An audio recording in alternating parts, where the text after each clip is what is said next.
BirdNote presents. Hey, that chimney swift? Right there. Two, up. There's another one. Yep. Hey, I'm Ari Daniel, and this is Threatened. In this episode, we travel to Alabama, to a region called the Black Belt, to learn about the swallow-tailed kite and a safe space that's been created for both the bird and the birders. This story comes to us from Jay Avery, who went to this place, called the Joe Farm.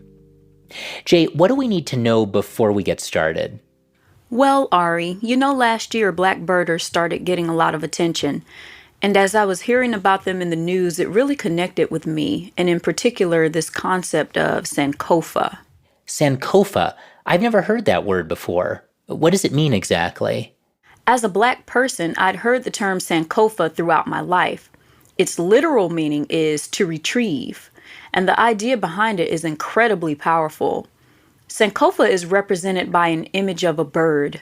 The bird has its feet facing forward, but its head is curving back. The deeper meaning of Sankofa is, it is not wrong to go back for that which you have forgotten. Even as we move forward, we look back to the lessons of yesterday. The word Sankofa comes from the Akan language in Ghana, West Africa. I actually got to travel there, and the word took on an even deeper meaning for me. When was that, Jay? It was 5 years ago. And you said that the word took on a deeper meaning for you?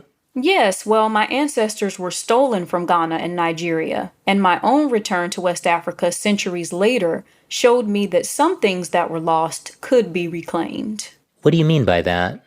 It was interesting. One day in Accra, Ghana, my friend and I stopped by a restaurant.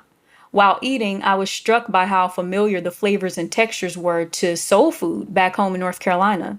It was one of many reminders that, while much has been lost, African Americans have preserved more throughout history than we may even think. We can hold on to that as we look towards the future. So I had Sankofa on my mind as I traveled to Alabama to explore a story of blackness in birding. The mythical Sankofa bird led to the very real swallow-tailed kite and the challenges that it faces. It's early morning here in Newbern, Alabama. I'm about 45 minutes from Selma, where nearly 60 years ago, the late Representative John Lewis led a group of civil rights activists over the Edmund Pettus Bridge in what would later be known as Bloody Sunday. As I weave down central Alabama's long, winding country roads, surrounded by a maze of fields, I arrive at my destination, the Joe's Black Angus Farm. We roughly have 200 acres with about 6 miles of trails. Christopher Joe, founder of the birding experiences on the Joe family property, is here to greet me. Nature in general is what a lot of people are looking for in places like this, to where they can come and relax. Christopher is a third-generation Black Angus cattle farmer, and that's still his primary work. But he started Birds in Nature tours in February 2019, and he's been going strong ever since. The summer months are my busiest months. It's kind of fun to see who's all coming. So this group is from Atlanta. The group here today has about 20 people. They're called the Gaggle, which is an acronym for the Greater Atlanta Gay and Lesbian Birders, and they travel to various locations for the bird life. The variety of species at the Joe's Farm enticed them to visit Alabama to join today's tour. Here's one of the birders from the Gaggle. And people say, well, I really just like flowers. I say, well, if you can imagine a flower, all different kinds of colors, that flies and sings. The group has already seen a lot of birds today. Bald eagle, black vulture, summer tanager, chimney swift. We'll spare you. This list goes on for a while. And Mississippi kite. So that's what's flying around right now, which they're about 6, 1, 2, 3. Today, they're firing up the tractor to cut the hay, which may better be described as a kite extravaganza. The grasshoppers, when we start cutting that field, that's why I was like, we're going to start cutting that, and we'll just have y'all sit, and they're going to start coming down. And it is amazing. They do acrobats. I know. It is amazing. There are swallow-tailed kites in Central and South America that live there year-round. But there's also a subspecies that migrates to the U.S. Of that group, there's only a few thousand that remain. A few hundred years ago, migratory populations of swallowtail kites bred or nested in 21 states, as far north as Wisconsin. Today, the bird nests in only a third of those states and is listed as endangered, threatened, or of conservation concern in almost all of them, including Alabama. And on this visit to the farm, we spot Mississippi kites. So far, none of the swallowtail kites have made an appearance. But Christopher's brother, Cornelius Jr., tells me what they're like. So swallowtail kite is like a fighter jet. Like we have fighter jets that they wish could do what that bird can do. He uses back tail like a rudder, just basically a diamond-shaped cut, real thin on each side, and then sort of a almost like a plain wing. They're a spectacular bird. And they dive. Eat on the wing. Yeah, they eat on the wing. They don't land, so they literally can catch their prey in mid-flight. Catch it in mid-flight, eat it, and keep flying. You can see why they're popular visitors to the Joe's farm, where they return every year. During a hay cutting, bugs are startled from their hiding places. The swallowtail kite can then swoop in for a feast. In Alabama, the kite breeds between mid-March and early July, after which they migrate to South America.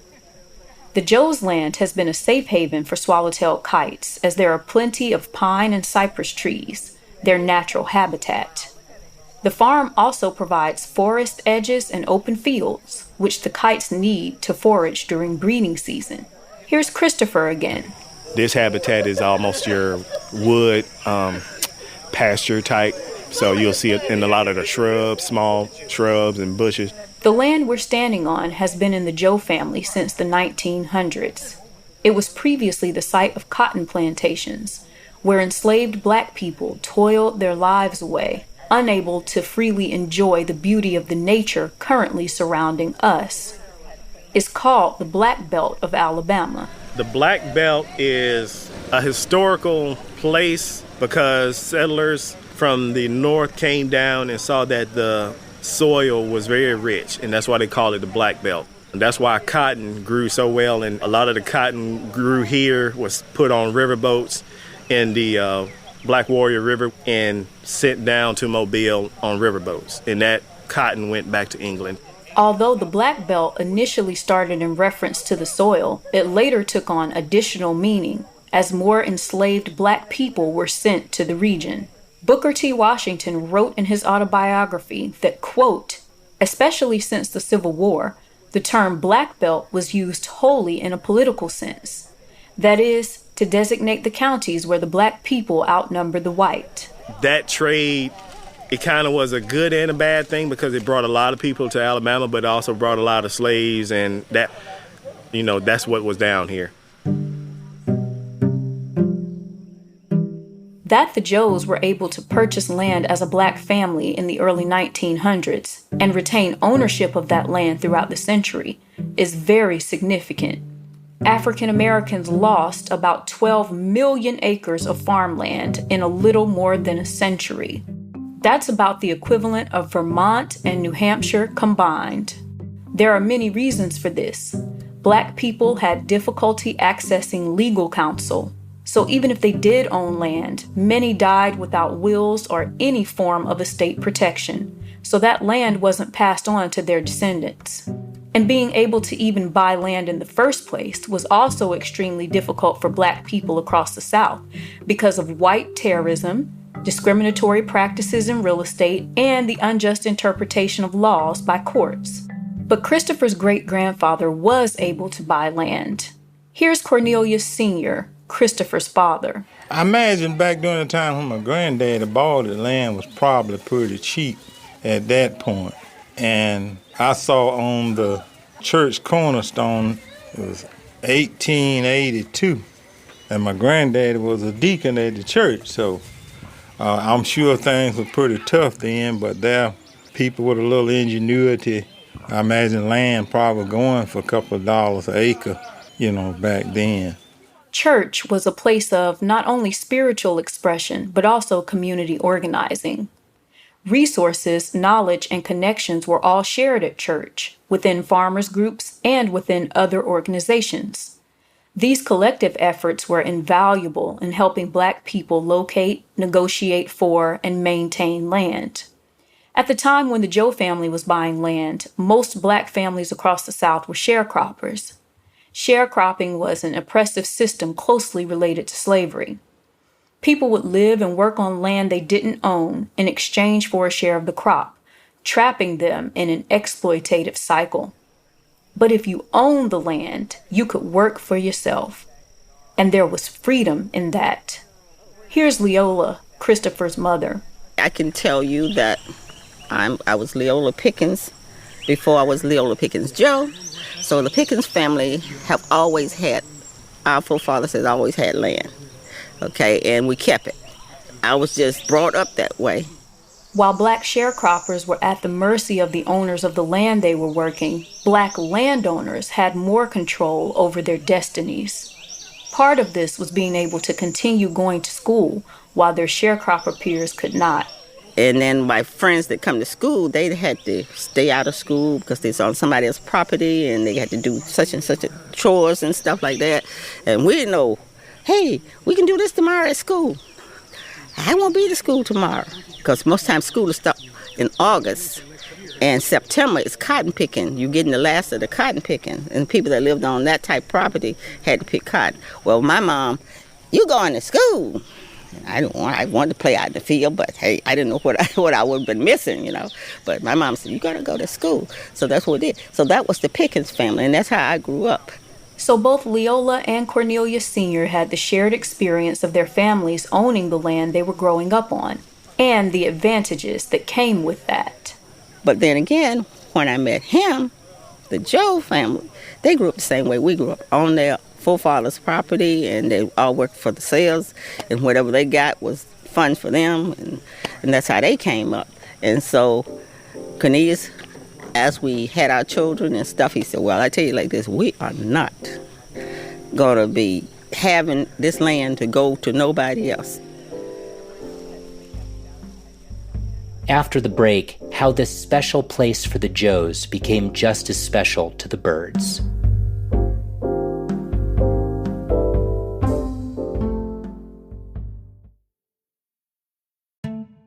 If you're listening to this podcast, I'm willing to bet you care about birds and our shared environment.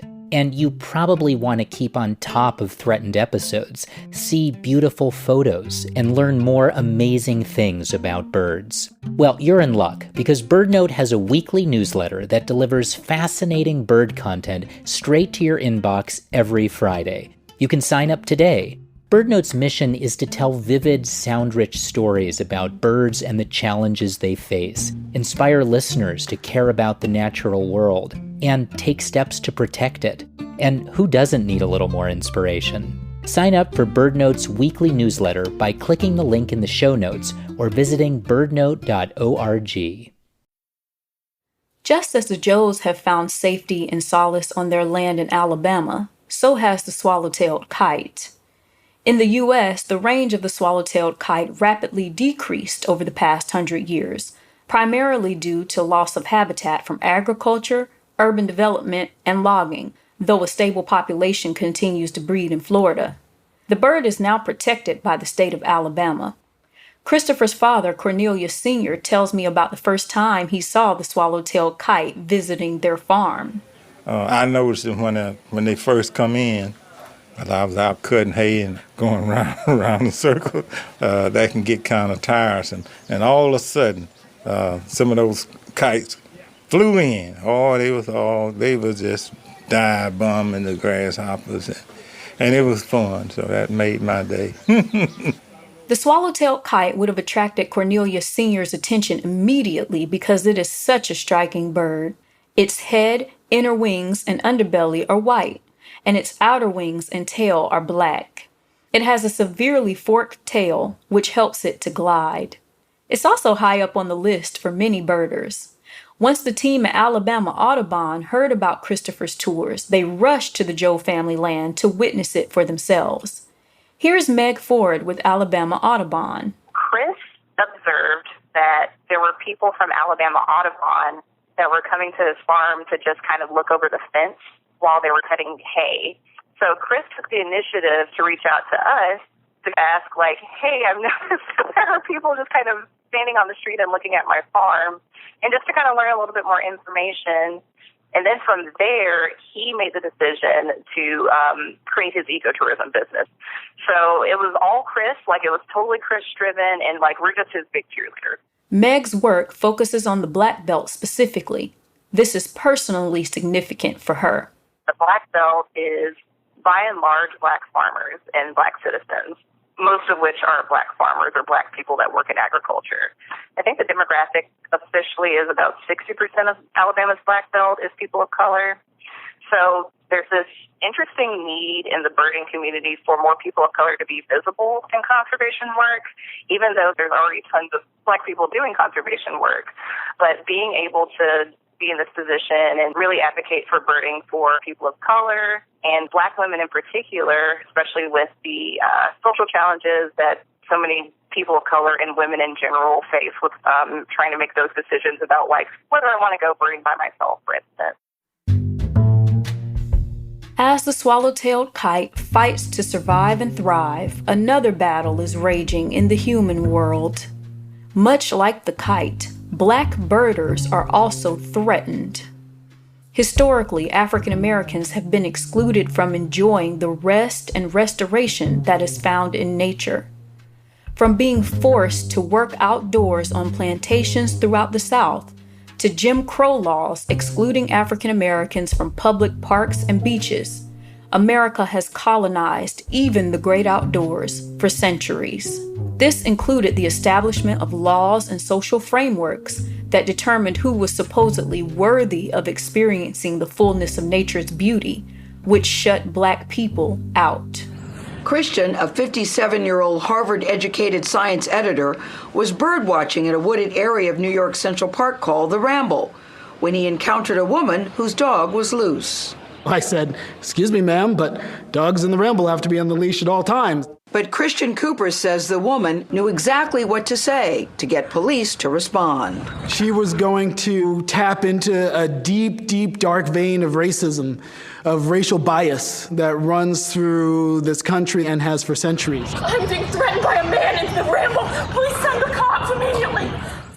In just a few weeks, Christian Cooper will be visiting the Joe's farm to photograph kites and support the work that Christopher is doing to create safe spaces for Black birders. I caught up with Christopher on the phone to talk more about what he hopes to achieve with his birding tours. So I feel like, I'm kind of like a green book, creating safe spaces. Like, where do I go that I don't have to feel like I got to look over my shoulder?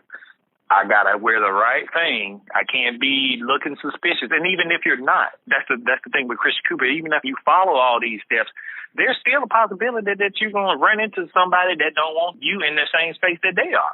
Christopher and his family turned what was once grounds used for the abuse and exploitation of enslaved Black people into a space for Black people and all people to find solace and safety in nature. Meg recalls a specific example of this that stood out to her. The last time that I went to a public Joe Farm event, they have 3 or 4 of those a year. There was a woman that I met that actually came to visit from Georgia, and she was a Black woman and she was with her daughter. And she was talking about how, first of all, comfortable that she felt at the Joe Farm with just kind of being with the group and everything like that, and how much more comfortable she felt being there than just kind of birding by herself. But then on top of that, they actually camped out at the Joe Farm the night before. So they were talking about how it rained that night and it was muddy, but that they felt extremely safe, which I just thought was so powerful coming from like a Black mom. Black women obviously face so many safety issues even when we're not just out in the woods by ourselves. And I thought that was really incredible that she just felt comfortable at the Joe Farm. But maintaining safe spaces hasn't always been easy. Many Southern Black millennial owners of family land have stories that were passed down from parents and grandparents about what it took to protect the land from the terrorism inflicted by the KKK. Christopher is no exception.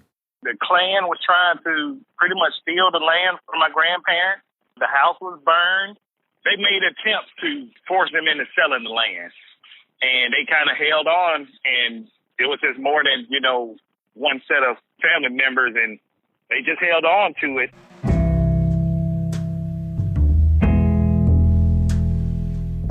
The kite is a majestic bird, gliding on the wind, rarely even flapping its wings. But its migratory track isn't so smooth. In early fall, it'll migrate to South America. Its 5,000-mile route is treacherous and uncertain due to storm threats and high winds. The Avian Research and Conservation Institute has been tracking several kites for years, with the most recent group consisting of 16 birds. Out of that number, 2 to 3 are expected to not survive migration. But in the summer, migratory swallow-tailed kites return to their breeding grounds in the U.S., and hopefully a few will always find their way back to the Joe's farm. Conservation efforts to stabilize the kite's existing population continue across the Southeast, such as the management efforts to protect the bird's habitat, aided by people like Christopher and the Joe family. In this way, the land has been a safe space for both people and birds, which is a powerful testament to the spirit of Sankofa, to keep moving forward while honoring what is behind.